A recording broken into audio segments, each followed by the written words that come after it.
बोल श्री लक्ष्मी नारायण भगवान की जय, राधा कृष्ण भगवान की जय, गिरिराज महाराज की जय, पवन सुत हनुमान महाराज की जय, चारों भाइयों की जय, श्री दुर्ज्ञाना तीर्थ धाम की जय।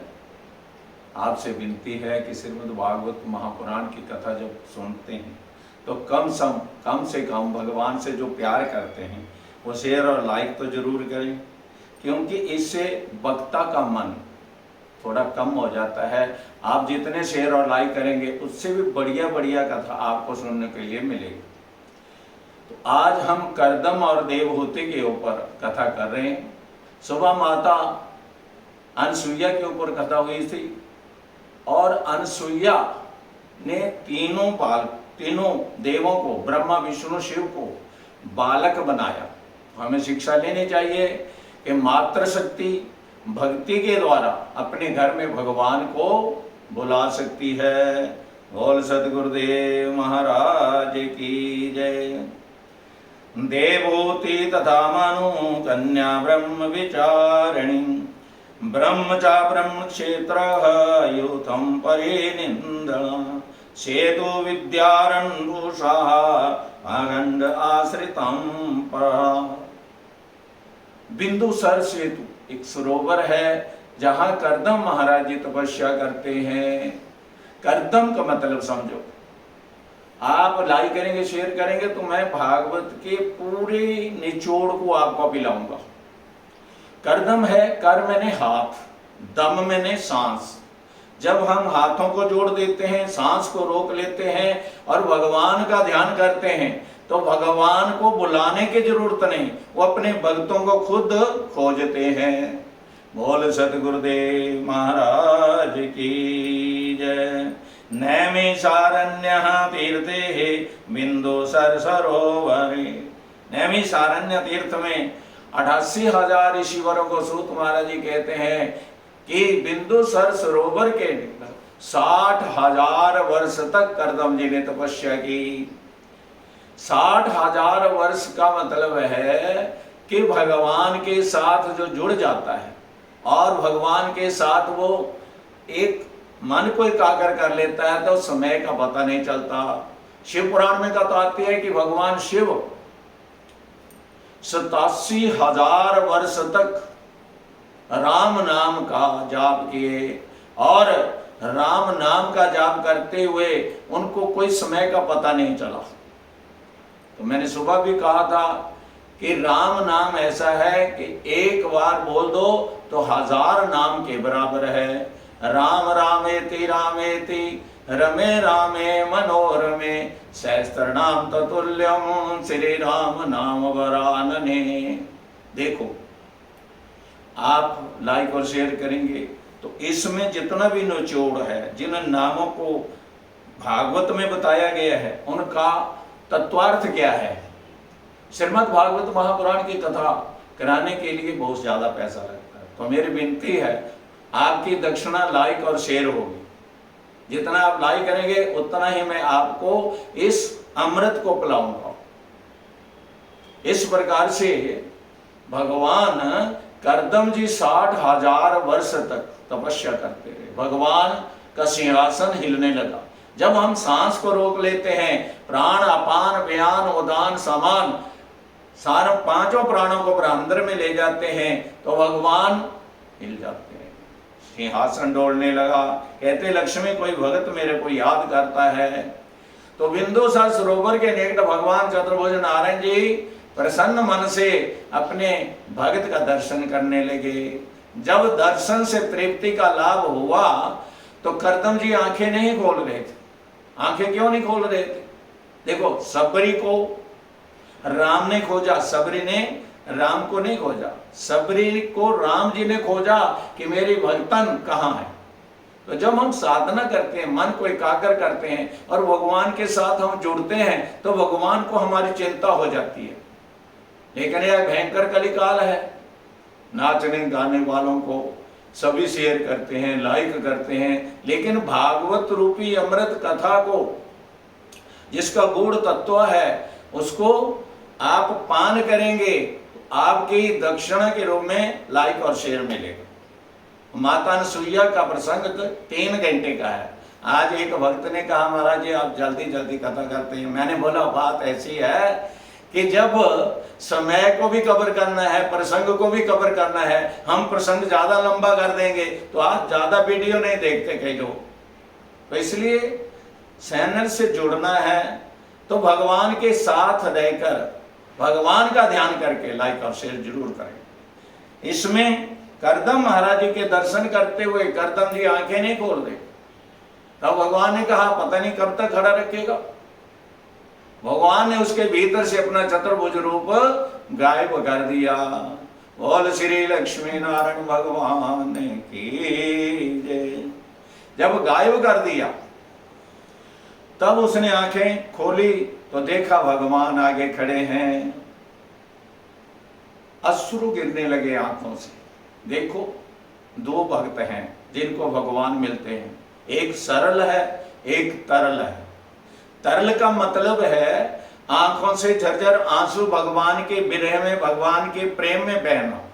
और तरल का जब तरल जीव हो जाता है तो भगवान के साथ जुड़ जाता है। और सरल का मतलब है सावन सीता राम ने राम और लाम ने लक्ष्मण। सरल को जो सीधा है भोला है उसे भी भगवान बड़ा प्यार करते हैं।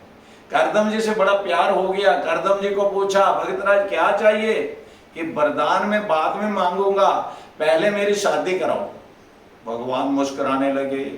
शादी तो तुम्हारी मैं वैसे ही करा देता, इतनी 60,000 वर्ष तपस्या करने की जरूरत क्या है कि भगवान पहले वरदान दो कि आज से 7वें दिन तुम्हारी शादी होगी। मैंने 7 दिन का महत्व बताया था। 7 दिन में अच्छे कर्म भी होते हैं बुरे कर्म भी होते हैं। तिथि तारीख सम्मत बदल सकते हैं लेकिन दिन यही रहते हैं। 7 दिन में ही जीव आता है 7 में चला जाता है। इसीलिए श्रीमद् भागवत महापुराण की कथा भी सत्वगुण को बढ़ाने वाली 7 दिन तक चलती है। वैसे तो इतना बड़ा पुराण है, 12 स्कंद है और अनेक प्रकार से इसमें ज्ञान गूढ़ भरा हुआ है। इसको अगर हम रोज थोड़ा थोड़ा सुनाएं तो साल भर सुनाएं। साल भर जो धीरे धीरे सुना जाता है उसे सात्विक भागवत कहा गया है। और जो 7 दिनों में ही भोग डाल देना, यजमान भी परेशान हो जाता है, उसको राशि और रोग व्याधि चिंता को मिटाने के लिए कुछ लोग कथा करते हैं, कथा कराते हैं, उसको तामसिक वृत्ति कहा गया है। तामसिक वृत्ति में भगवान उतने प्रसन्न नहीं होते जितने सतोगुण में। अगर सात्विक भागवत है तो रोज सदा सेव्यम निष्कामता श्री हरि श्रीमद् भागवत महापुराणम कथा प्रचनम में एक एक क्रम को नित्य सेवक सदा सेव्यम सदा सदा इस कथा को श्रवण करना चाहिए। इससे क्या होता है कि आप जितनी देर कथा में बैठे हैं, कथा से जुड़े हैं, उतना मन तुम्हारा पवित्र होगा। मन पवित्र हो गया तो तन अपने आप पवित्र होगा। गोस्वामी जी ने भी लिखा है निर्मल मन जन सोई मोहि पावा, मोहि न कपट छल छिद्र सुहाव। हम कहते हैं कि हम वस्त्रों के द्वारा सुसज्जित हो जाएंगे, भगवान हमारे से प्रेम करेंगे, लेकिन ऐसा नहीं है। पूतना बहुत सुंदर बनकर गई थी लेकिन भगवान ने नेत्र बंद कर लिए। इसने तन को ही सजाया है, मन को सजाया नहीं। मन के इसके मन में जहर पिलाने की भावना लेकर आई है। तो इसी प्रकार करदम जी इसको वरदान दिया कि आज से 7वें दिन तुम्हारी शादी हो जाएगी। 7 दिन में ही शादी ब्याह होता है, 7 दिन में ही जन्म मृत्यु होती है। ये 7 दिन हैं। इस प्रकार से 7वें दिन देवहूति जो स्वयंभू मनु और शत्रुपा की बेटी थी उसको लेकर आए और कहा बेटी हम तुम्हारा विवाह इन ऋषिवरों से करते हैं। करदम ऋषिवर महाराज की जय। बिंदुसर सरोवर में भगवान ने अपने 2 आंसू गिराए। क्यों? कि मेरे भगत बहुत निराले होते हैं। अब मैं जाऊं कि प्रभु जाना कहाँ है, आपको मेरा बेटा भी बनना पड़ेगा। अब भगवान कहते हैं बहुत चालाक है, पहले शादी का वरदान मांगा, अब कह रहे हैं आपको हमारा बेटा भी बनना पड़ेगा। तो देखो भगवान कहते हैं कि इस प्रजा में जब जीव धरा पर आता है तो कर्मों के अनुसार इस धरा पर सुख और दुख को भोगता हुआ अनेक अनेक प्रकार के मनोरथ करता है। लेकिन कभी ऐसा मनोरथ करो कि आज का दिन वृथा चला गया, आज भगवान की कथा नहीं सुनी, आज मैंने भगवान का चरणोदक नहीं लिया, चरणों का जल नहीं लिया, आज मैंने भगवान के साथ कोई नाता नहीं किया, इसलिए आज का दिन बेकार गया। जब ऐसा पश्चाताप तुम्हारे मन में होगा तो भगवान की धीरे धीरे धीरे धीरे तुम्हारे मन में भक्ति की नींव रखी जाएगी और भक्ति के द्वारा, भाव के द्वारा भगवान प्रसन्न होकर आपको और आपके परिवार को अनेक प्रकार से सुख समृद्धि से भर देंगे। बोल सतगुरुदेव महाराज की जय। दृष्ट्वा शरणं भासे लीला भागवतम कथा। जब हम भगवान की लीला को देखते हैं और उनके स्वरूप को देखते हैं तो हमारा मन भाव विभोर हो जाता है, लेकिन मन कईयों का कथा में नहीं लगता, श्रवण करने में नहीं लगता। इसलिए देवहूति ने एक बार भी नहीं कहा। जो माता पिता ने वर उनको ढूंढा, कर्दम ऋषिवर जी, कर्दम का मतलब मैंने बताया, कर मैंने हाथ, दम मैंने सांस। उन्होंने ऐसी साधना की कि सांस लेना भी बंद कर दिया। इस प्रकार देवहूति उनकी सेवा में संलग्न हुई। तब कहते हैं कि उन्होंने अपनी तपस्या के बल से युवा स्वरूप धारण किया और उनके नव दुर्गा 9 कन्या हुई। और भगवान ने कहा था आपके पहले 9 कन्या होंगी, 10वें अवतार में मैं आऊंगा। बोल कपिलदेव भगवान की जय। आज एक कन्या होती है, दूसरी कन्या होती है, उसको मार देते हैं। क्यों? सौभाग्य से कन्या की उत्पत्ति होती है। इसलिए जो माताएं और बहनें ऐसा पाप करती हैं उनको नवरात्रों में कंजक पूजने का भी भगवान कहते हैं, जब आदि शक्ति भवानी की आप पेट में हत्या कर रही हैं तो उन कंजकों में भगवती का स्वरूप क्यों नहीं देखती? उसको उसके भाग से आपको सब कुछ मिलेगा। तो कर्दम जी परेशान नहीं हुए कि हमारे 9 कन्या हो गई। उन्होंने कहा मेरे घर नव दुर्गा आई है और नव दुर्गा के रूप में उन्होंने अपने बेटियों को अनेक अनेक योग्य वरों के साथ विवाह किया। अब वो भगवान का इंतजार करने लगे और कहते हैं कि भगवान ने कहा कि 10वें अवतार में मैं आऊंगा, लेकिन ठाकुर जी आ नहीं रहे। तब ठीक आकाशवाणी हुई और भगवान का प्राकट्य हुआ। जन्म और मृत्यु हमारा तुम्हारा होता है, भगवान सदा स्थिर हैं, उनका नाम स्थिर है, वो आदि अंत और मध्य से रहित हैं। इस प्रकार भगवान कपिलदेव रूप में आए और अपनी माता देवहूति को दर्शन दिए, पिताजी को प्रणाम किया। त्वमेव माता च पिता त्वमेव। कपिलदेव भगवान ने कहा आप मेरे माता पिता हैं, इसलिए मैं आपके घर में अवतार लिया हूं।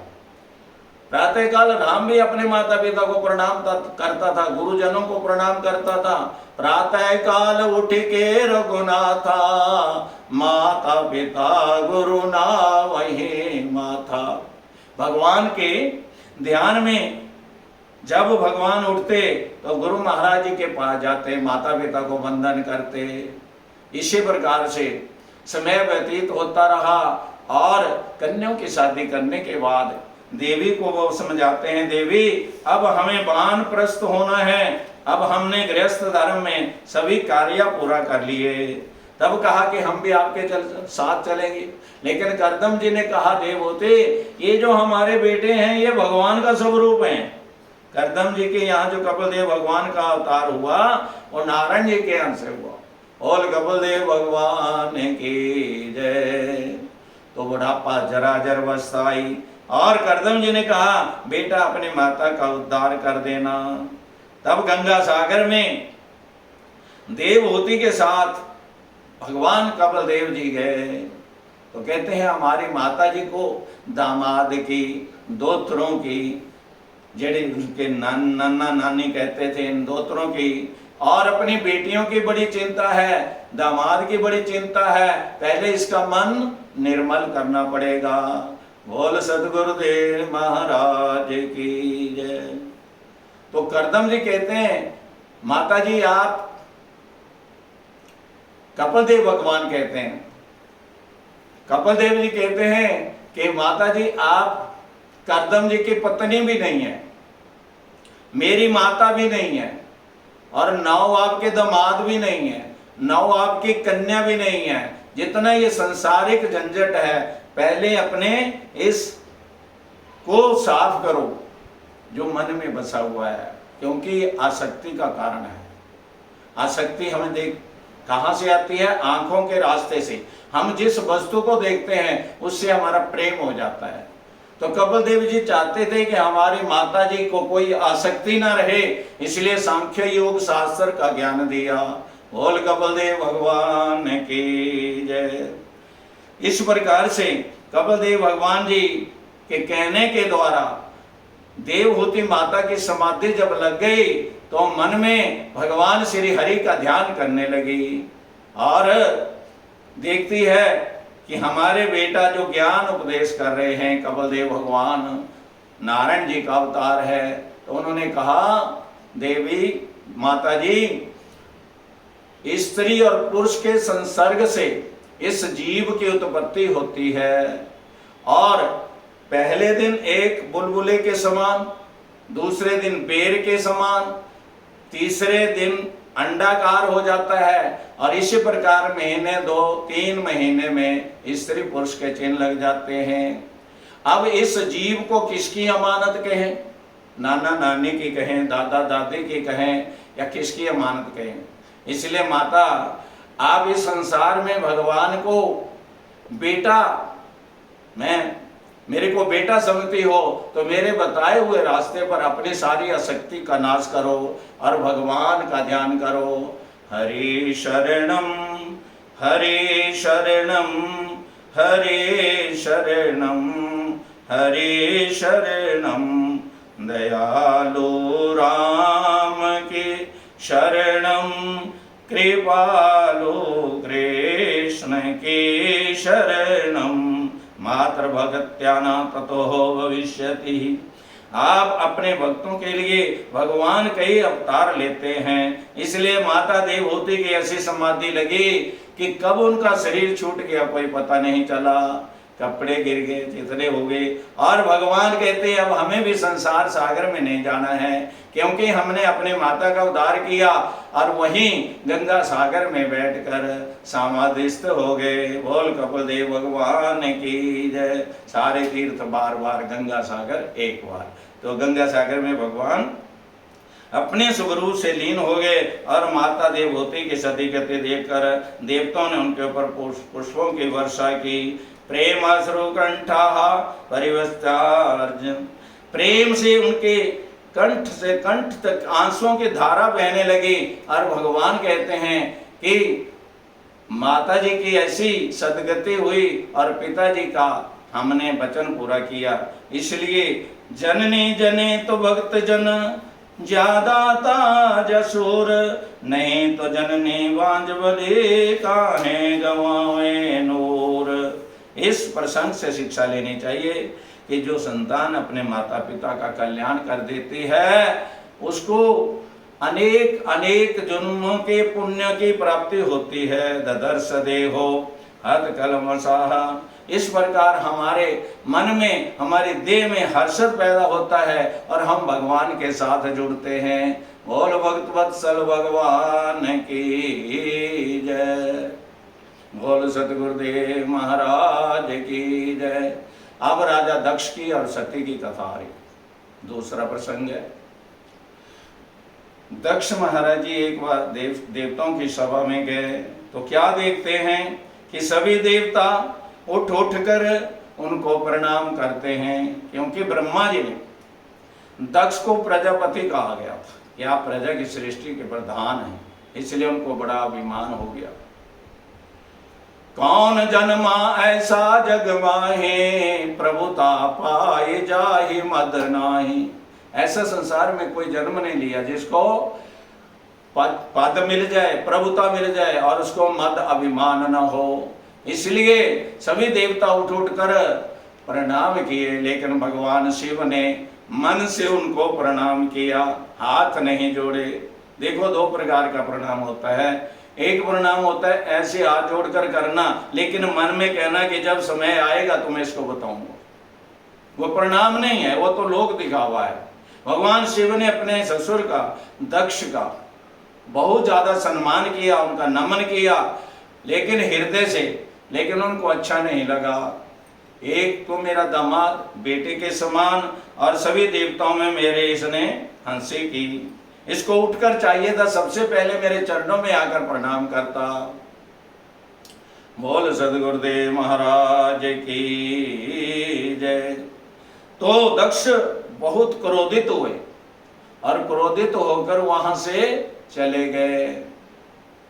भूतों प्रेतों का स्वामी है, मुंडमाल को धारण करने वाला है। मैंने सुबह सती के 108 नाम का वर्णन किया था।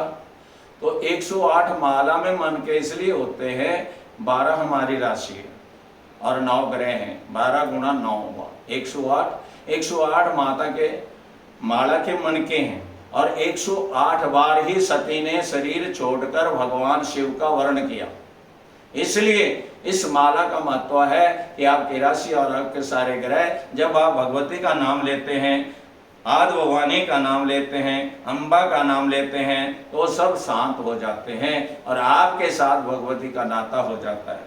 जय कारे शेरावाड़ी जी दा बोल सांचे दरबार की जय।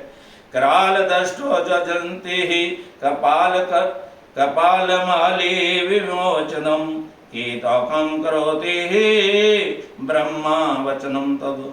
मैंने ब्रह्मा के वचन कहने से, ब्रह्मा ने कहा अपनी बेटी सती का विवाह भगवान शिव से कर दो, और दामाद मिला कैसा उदंड, मुंडमाला को धारण करने वाला, भूत प्रेतों का स्वामी और चिता भस्म माने वाला। बोल शंकर भगवान की जय। बहुत सारा कुछ कहा, लेकिन भगवान शिव मौन रहे। उन्होंने एक भी शब्द अपने ससुर को नहीं कहा। देखो, आपको कोई बुरा करता है तो बदले में आप उसका बुरा मत करो, नहीं तो उसमें और उसमें कोई भी फर्क नहीं रहेगा। हाँ, लेकिन हमारे से ऐसा हो नहीं सकता। एक संत थे, वो भगवान की मस्ती में जा रहे थे और आगे धोबी ने कपड़े धोकर सुखाने के लिए नीचे डाले हुए थे, और भगवान के नाम में इतने मस्त थे कि उन कपड़ों के ऊपर से चले गए। अब धोबी ने डंडा उठाया, हमारी मेहनत आपने सारी खराब कर दी। और लक्ष्मी कहती है कि जाओ, आपके भगत संत भगवान के भक्त हैं। भगवान की साधना जो करता है वही संत है। सच्चे मन से जो भगवान के साथ जुड़ा है वो संत है। जो सादा जीवन जीता है वो संत है। इस प्रकार से जब जाने लगी, भगवान जाने लगे, तब तक संत ने भी डंडा उठा लिया था। बहुत जल्दी लौट आए। लक्ष्मी ने पूछा क्या हुआ महाराज जी, क्यों लौट आए? अपने भक्त संत की रक्षा नहीं की कि वहां दो धोबी लड़ रहे हैं, इसलिए मैं वापस आ गई कि अब मेरा यहाँ कोई काम ही नहीं। तो इस प्रकार से दक्ष महाराज जी ने बहुत सारी गालियां दी, लेकिन भगवान शिव ने एक भी गाली का जवाब नहीं दिया। आवत गाली एक है, उल्टत होए अनेक, कह कबीर नहीं उल्टिए वही एक की एक। हमारे से बर्दाश्त नहीं होता। जब आपको गाली दे रहा है तो वो गालियां उसी के पास होगी जो दे रहा है। अगर बदले में आपने जवाब दे दिया तो सारी आपने स्वीकार कर ली। तब भी, इतने पर भी दक्ष को इस देह में अभिमान जो आता है, ये दक्ष की कृपा है। देह में आसक्ति दक्ष। इस प्रकार से उसने जाकर ऐसा यज्ञ कनखल में रचाया कि आज से भोले बाबा का, शिव का भाग बंद। यज्ञ में इनको भाग नहीं देंगे और हमारी देखा देखी में यज्ञ का भाग इनको कोई भी नहीं देगा। इसी प्रकार से देवता लोग अपने अपने विमानों पर बैठकर अपनी धर्मपत्नियों के साथ दक्ष के यज्ञ में गए। ब्रह्मा, विष्णु और शिव वहां नहीं गए, क्योंकि जहां इन 3 देवों का भाग नहीं रखा जाता वहां ये नहीं जाते। इसी प्रकार से दक्ष ने भृगु जी को कहा हमारे से यज्ञ कराओ। यज्ञ तभी पूरा होगा जब ब्रह्मा, विष्णु, शिव का आदर सत्कार आप करेंगे। तो सती का भगवान ने त्याग किया हुआ था। त्याग इसलिए किया था कि सती सीता बनी थी। और सीता बनकर उसने भगवान राम की परीक्षा ली। और भगवान ने अपना प्रभुता, अपनी महिमा दिखाई। हजारों राम, हजारों सीताएं, हजारों लक्ष्मण सती को दिखाए। तो सती को मूर्छा आ गई और कहा, दशरथ नंदन राम और राम का अनुज लक्ष्मण माता जी को प्रणाम करता है, आप इस वन में विचरण कर रही है, हमारे भोले बाबा कहाँ है? तो वो डर गई कि भगवान ने तो मेरे को पहचान लिया, मैं तो परीक्षा लेने के लिए आई थी। बोल सतगुरुदेव महाराज की जय। इसी प्रकार से सती अपने शरीर से दुखी थी और भगवान श्री राम जी से कहती है, जो प्रभु दीन दयाल कहावा, आरत हरण वेद जस गावा। अरे प्रभु आप दीन दयालु हैं, ये मेरा शरीर जल्दी से छूट जाए, क्योंकि पति ने मेरा त्याग कर रखा हुआ है। 87,000 वर्ष में भगवान शिव सती को सामने बैठकर कथा सुनाते हैं और बाम अंग में आसन नहीं दिया, ना बाम अंग में बैठाया, क्योंकि इसने सीता का रूप धारण किया था। तो माताओं और बहनों से विनती है कि जो सास ससुर पति कहते हैं उसको मान लेना चाहिए। सती कहती मेरे पिता के घर में यज्ञ है और मुझे जाना है। भगवान शंकर कहते हैं आपके पिता हमारे से ईर्ष्या दोष करते हैं, माता पिता गुरु ब्राह्मण के पास जाओ, लेकिन जहां ईर्ष्या दोष हो वहां नहीं जाना चाहिए, बिना बोले जाओ। लेकिन भगवान शिव के साथ दक्ष बड़ा भारी ईर्ष्या दोष करता है, जिसका जग में भागे बंद कर दूंगा। इस प्रकार से जब सती गई तो उन्होंने देखा कि हमारे पति का जग में भाग नहीं है। मंगन मिली बहुत मुस्कुराता, बहनें भी बड़ी मुस्कुरा कर मिली और उसके खिल्ली उड़ाई। सादर भलाई में नहीं कमाता। माता ने पूछा सती को कि बेटा अच्छा हुआ तुम आ गई, लेकिन और किसी ने भी इज्जत नहीं की। अब भगवान के यज्ञ में भाग न देकर उसको समाधि अवस्था में बहुत क्रोध आया और अपने शरीर को संभाल कर उसने अपने शरीर से ज्वालाएं प्रकट की और उस यज्ञ में अपने शरीर को दग्ध कर दिया। जयकार वैष्णो माता जी का, बोल सांचे दरबार की जय। अब भगवान शिव कहने लगे, नारद जी ने देखा कि सती का शरीर छूट गया, अब यज्ञ कैसे संपूर्ण होगा।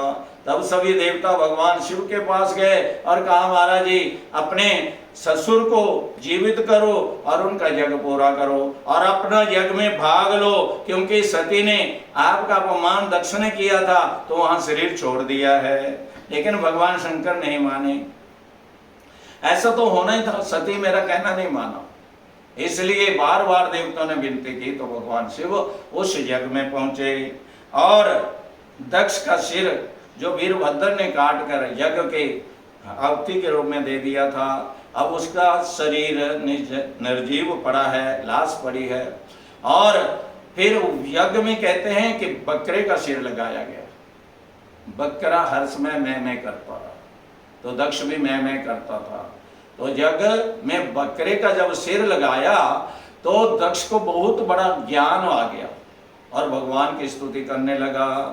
ओम नागेंद्राय त्रिलोचनाय भस्मारंगाय महेश्वराय नित्याय नमः शुद्धाय नमः दिगंबराय नमः नमामि शमीशान निर्माण रूपम विभो व्यापकम ब्रह्म वेदम स्वरूपम निजम निर्गुणम निर्कल्पनेहरेहम चिदाकाशमाकाशवासं भजेहम निराकार ओंकार मौलम तुरेयम गिरा ज्ञान गौतीतमेशं गरीशं करालम महाकाल कालम त्रिपालम गुणागार संसार पारम नतोहम तुषाराद्रिशंकाश गौरम गभीरम मनोभूत कोटि प्रभासिरी शरीरम सवर्णमौलिकल्लोलने चारु गंगा लसत बाल बालेन्दु कंठे भुजंगा चलत कुंडलम शुभ्रनेत्रम विशालम प्रसन्नमनीलम कंठम दयालम मृगाधीश चर्मावरम मुंडमालम प्रिये शंकरम सर्वनाथम भजामि प्रचंडम मृगष्टम मृगल्लम परेशम अखंडम अजम भानुकोटि प्रकाशम त्रैशूल निर्मूलम शूलपाणि भजेहम भवानी पति भावगम्यम कलातीत कल्याण कल्पांतकारी सदा सचिदानंद दाता पुरारी चिदानंद संदो मोपापहारी प्रसीदं प्रसीदं प्रभो मम्मतारी न यावत मानाद पादारविंदम भजोते लोके परे वा नारायणम। इस प्रकार से भगवान की स्तुति की तो भगवान ने कहा देखो दक्ष के गले को काटा तो मेरी स्तुति करने लगा।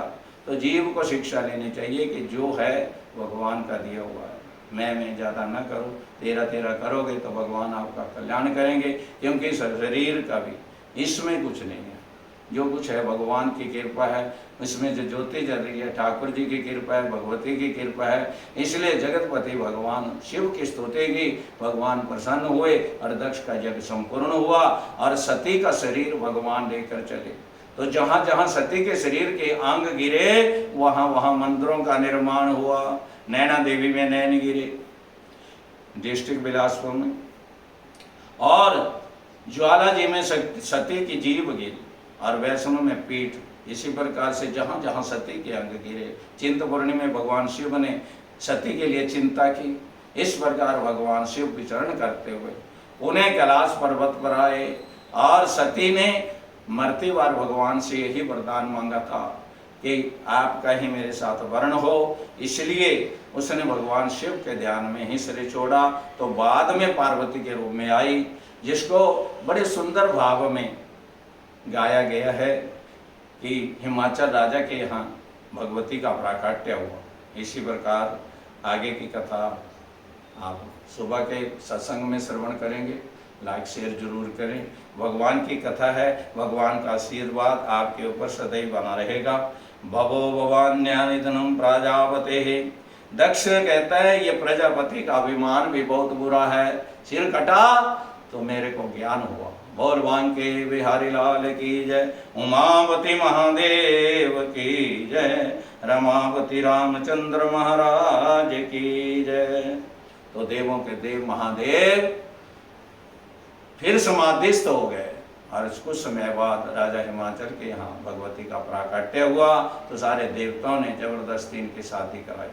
बोल सदगुरुदेव महाराज की जय, बोल लक्ष्मी नारायण भगवान की जय।